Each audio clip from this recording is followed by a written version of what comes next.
Okay, welcome to the second video which covers instruction formats.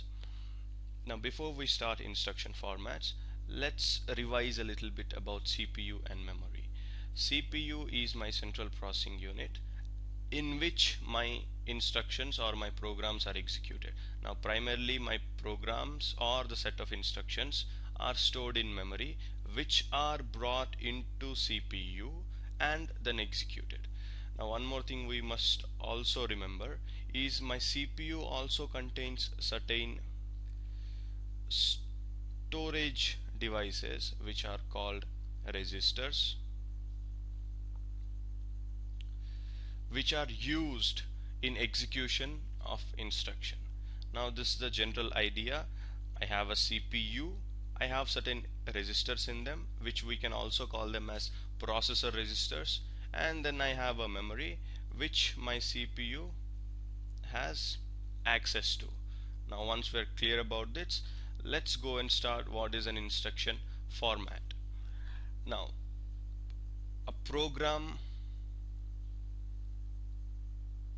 is a set of instructions.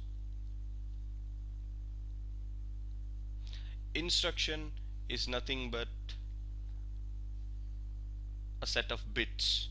How many bits? Let's not worry about that at this point. Let's say there are certain bits. Okay, let's say this is a instruction, a single instruction which consists of certain bits.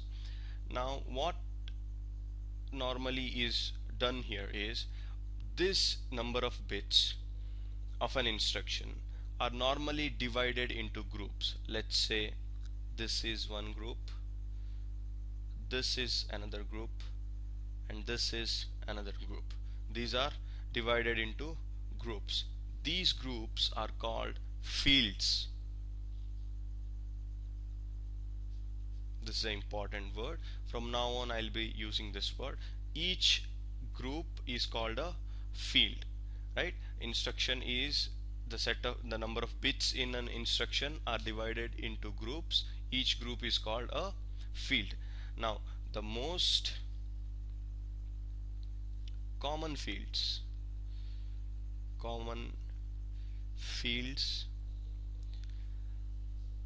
found in an instruction format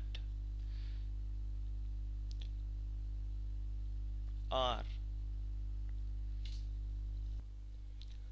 these. These are the common fields that are found in an instruction format. First field is an operation code field, which is otherwise known as opcode field, which normally defines these set of bits. This field defines the different processor operations that can be there, like add, subtract, complement,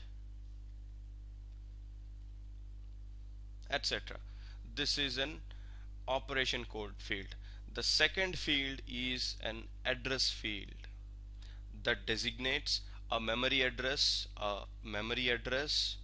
or a processor register. Third kind of field is a mode field that specifies the way the operand or the effective address is determined, the way which we acquire our operand from the address.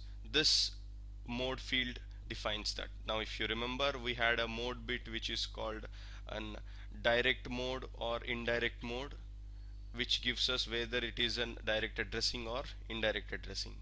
Now in this video we'll be concentrating on this particular field, which is address field. So address field.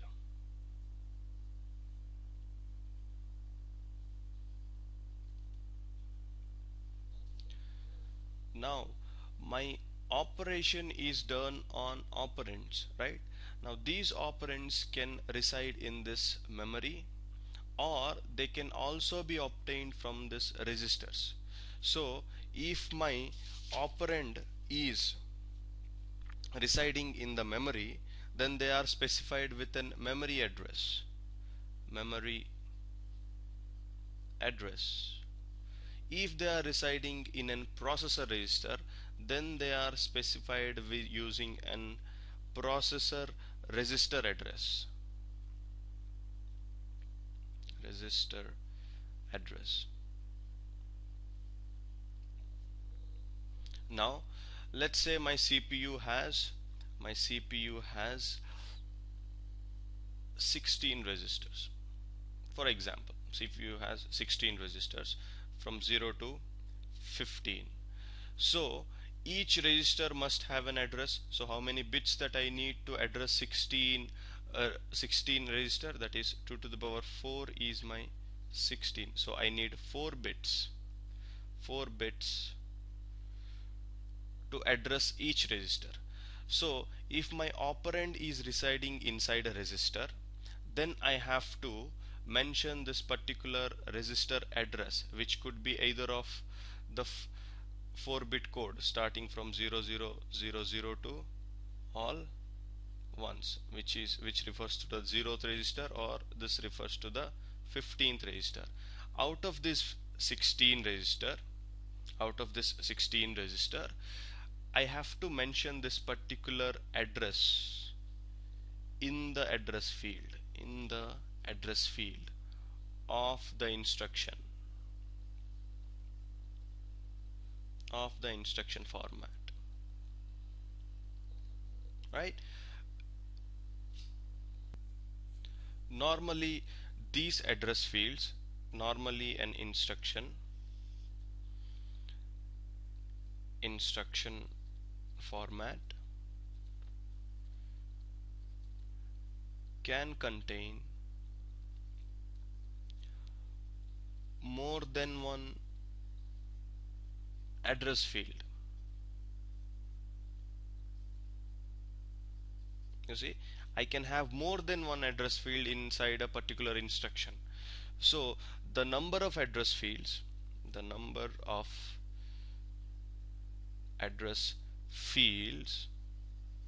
depends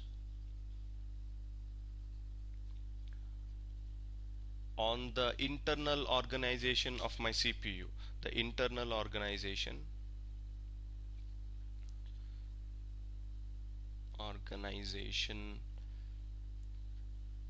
of CPU. You see, now I have commonly three kinds of CPU organizations, three kinds of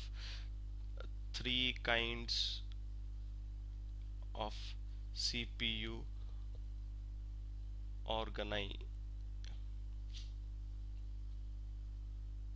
organizations. First is single accumulator organization.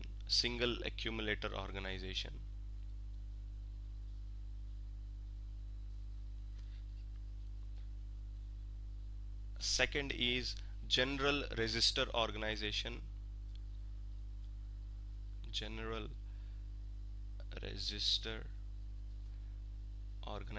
And third is stack organization. Now based on what kind of organization on which my CPU is built, I decide how many address fields I have in my instruction format. Let's see, for each kind of organization, how many address field that I need. Let's start with the first one, which is single accumulator organization. In this kind of organization, my instruction has to specify only one address field. I must have only one address field. Let's write a assembly language instruction. Let's take for an example. I'll write add X. So this is my operation and this is my address of the operand. So as you can see, I have only one address which tells me where is my operand. Now if I had to write what is the micro operation that has been going on for executing this instruction, is whatever content I have in my address X is added to the accumulator and is stored back in the accumulator. So hence you can see the name suggests single accumulator organization. So all the operations are done using a single accumulator. Now in the unit 2 we have seen a certain kind of computer organization. Now that belongs to this kind of organization, which is single accumulator organization, in which our result is added and stored in the accumulator itself. This is so in single accumulator organization I need only one address field. Now let's check how many address fields that I need for general register organization. In general register organization I normally need two or three address fields. So let's write an assembly language instruction. I have to mention three address fields. Let's start with three. So I write R1, R2 and R3. So my add is my operation, and R1, R2, R3 are my three addresses of my register. If I had to write what is the micro option that is going on right here, is my contents of R2 and R3 are added and stored in R1. This is what essentially happening right here. So these are my registers. Now I've already told you this addresses can be either register address or or memory addresses. Now in this particular example we have seen a register address. Now let's go and write another example. Now this address can still be reduced to two addresses. That is, if I can write add R1 comma R2. So essentially what I did here is, if my destination register and my source register both are same, if I combine them and make them as a single register, then I can reduce these addresses to two address fields. So if I had to write the micro operation, what essentially is going on right here is my contents of R1 and R2 are added together and stored in R1. So if you can see, my source register and my destination registers are same. So in general you can say my general register organization can have two address fields, at least of it must mention two address fields. Now in this instruction I have taken two addresses which are of registers, two register addresses.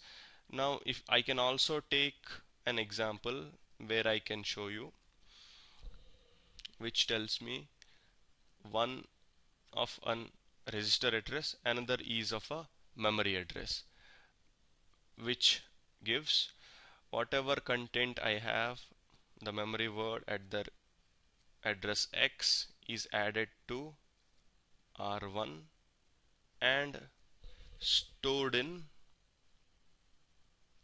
R1.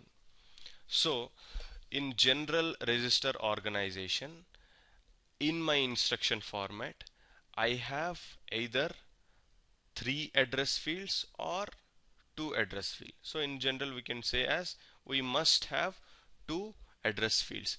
Out of those two address fields, those both can be register addressed, or one can be a register address and another one can be a memory address. Now coming to the third kind of organization, which is a stack organization. How many address fields that I need in stack organization? I need no address field. No address field. However, there is a small catch in this. Now let's say this is my stack stack organization. My registers are organized in form of a stack. Now my stack pointer is always pointed to the top of the stack, TOS. From now on, TOS means top of the stack. Now when I the if I want to insert certain elements or delete certain elements, I have certain operations that I can do on stack, which is called a push for insertion or a pop for deletion. Now if I want to push a data, I have to take a data from certain other part. Let me say this address of this particular word is X, and I have data in here. Let's say I have operand in here. I have one in here. So what I want to do is I want to push this particular operand into my stack. So what do I write? I have to mention an address right here. I have to mention an address right here, the address of the particular word. This means whatever content I have, this means whatever content I have in the address X will be stored in top of the stack, which is first this stack pointer is incremented to this value and the particular one is stored right here. Now that I have mentioned right here is my stack organization does not need any address field, but still I am mentioning an address right here. So only for push and pop operation I need to mention an address, but not for operations, like add or multiply, etc. Now if I mention add, I don't have to mention an address field along with this assembly language. Only thing that I have to write is add. That's it. Now when I give an add instruction without any address field, without any no, let me erase this.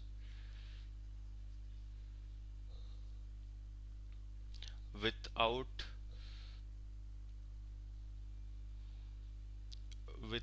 any address field, what this operation does is when I mention add, it will take the top two elements of the stack and pop them out, add them together. Let's say previously I have 2 right here. It will take 1 and 2, add them together, which is 3, and this element are removed, 1 and 2 are removed, and the new element in my stack is 3 right here. Is it clear? So the top most element is 3, 1 and 2 are popped out, and the result is stored in the top of the stack. So I don't have to mention an address here. Same in the case of multiplication also. If I encounter a instruction which is multiplication without any address, so what I do, whatever the top two elements, always remember the top two elements are popped, whatever operation that you have given, either addition is done. If I give add instruction, addition is done, and the result is stored, let's say at TOS. Result is stored at the top of the stack. Now by this time it is clear that single accumulator organization, if my CPU is single accumulator organization which uses an accumulator to calculate things out, so I need to mention a single address field.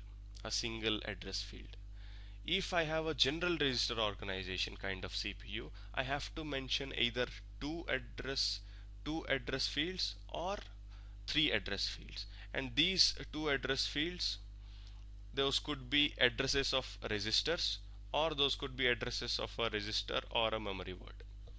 Now in stack organization, in general, I don't have to mention any address field if I am doing an operations. Now for push and pop operation, obviously I have to mention a single address.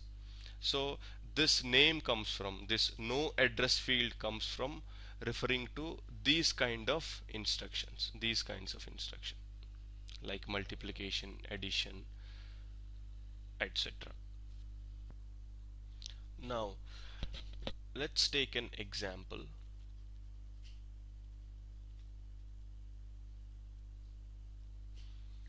To illustrate the influence of the number of addresses on computer programs, let's take an example and evaluate the following arithmetic statement. This arithmetic statement we want to evaluate using 0, 1, 2, 3 address instruction. We'll see how this particular statement is evaluated using 0 address instruction, 1 address instruction, 2 address instruction, and 3 address instruction. Now the assumptions what we will take here is, we have two assumptions that we need to take. We will use add, sub, mul and div for 4 arithmetic operation, MOV for transfer type operation, load and store for transfer to and from memory and accumulator. These are just symbols on assembly language that we'll be using for executing this particular operation. And one more thing is, let's assume that the operands which we want to execute or do the operation on are stored in a memory address A, B, C and D. So when I say A is an address, B also in his address, C, D and also X is also, all these things are addresses at which I want to store my result. I want to store my result at an address called X, and my operands are at an address A, B, C and D. Now if you want, you can pause this video and also read for yourself the entire thing. Now these are the execution operations of the 4 kinds of instructions what we've planned to discuss. So this is, in this you can see I've divided all of them separately. This is one kind of instruction, this is one kind of instruction set, this is one kind of instruction, and this is another kind. So first one is 3 address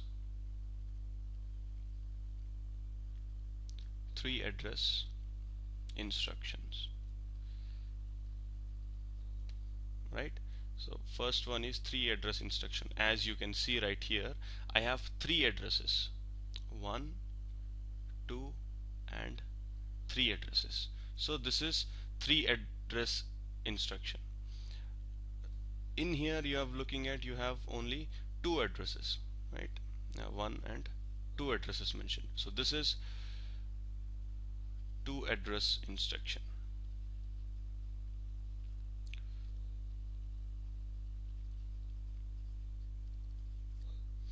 In here we have only 1 address, so this is 1 address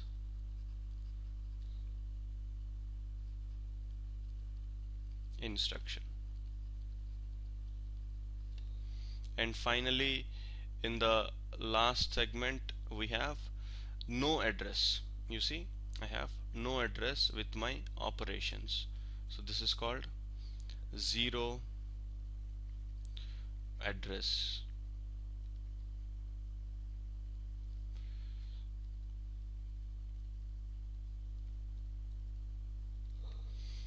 Right, so let's examine each one of them. Let's start with first 3 address instruction. Now what is the exact statement that I am executing right here? I am executing this particular statement. I am executing x equal to a plus B star C plus D. This is what the example that we have taken and we are executing. So for executing this particular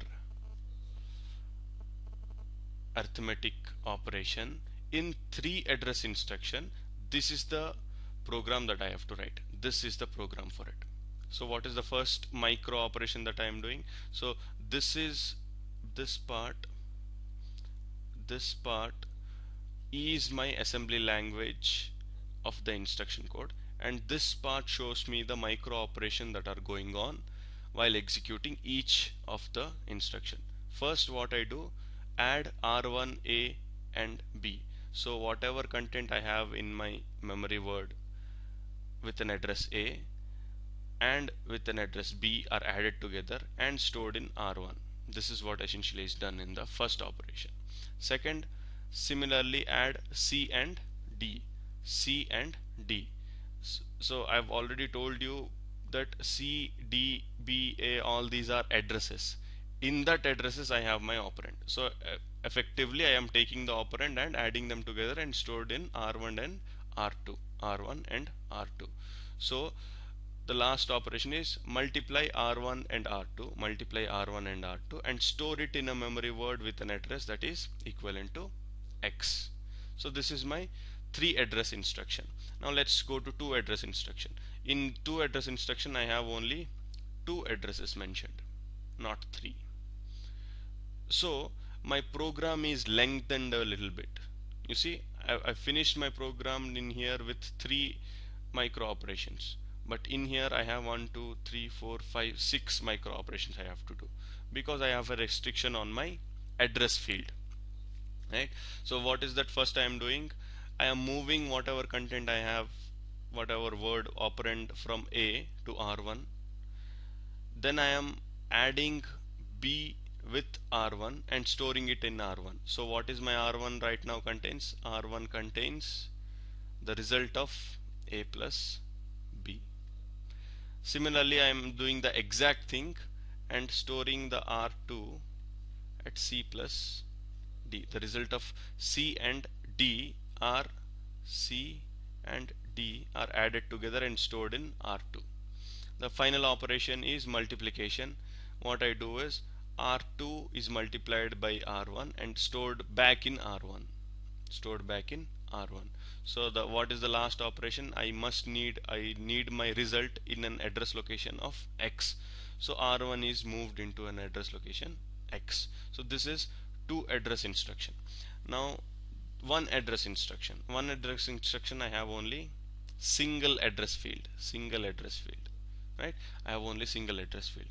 So accordingly I am executing all the operations with a single address. First the memory word is transferred to accumulator, memory word B is added to accumulator and stored back in accumulator. Accumulator is transferred to a temporary register. This T is called a temporary register. Then C is stored in accumulator, D is added to accumulator and stored back in accumulator, and so on. If you pay a little attention you will easily understand all these things. There's no big deal in it. Now finally we have 0 address instruction. Now normally this case arises when I have a stack, right? Now I have mentioned you the 0 address refers to only the operational parts. You see, at the operational parts like add, multiplication, I don't have any address. Right here I don't have any address. But I've already told you in case of push and pop you must have an address associated with it. So let's examine what is going on right here. Is first push A. So I have a stack. A is pushed first, then push B. B is pushed first. Then I have an instruction only add without any address field associated with it. Now I've told you when I encounter a operator or that is an operation add. What does this do? It pops out the top two elements, that is A and B, does the operation in between them, which is add. Whatever result you have, let's say that is my result is K, let's say my result is K, whatever result you had, that will be popped into my stack. Now my stack contains only K. This is my top of the stack. When I say TOS, TOS is top of the stack. TOS is top of the stack. Similarly, now C is pushed into stack. Now in case of C is pushed into stack, D is pushed into stack. Now I again encounter an add operation. Now the result is stored back. Let's say my C and D gives a result. C plus D gives a result. Let me change this color. Okay, let me erase this.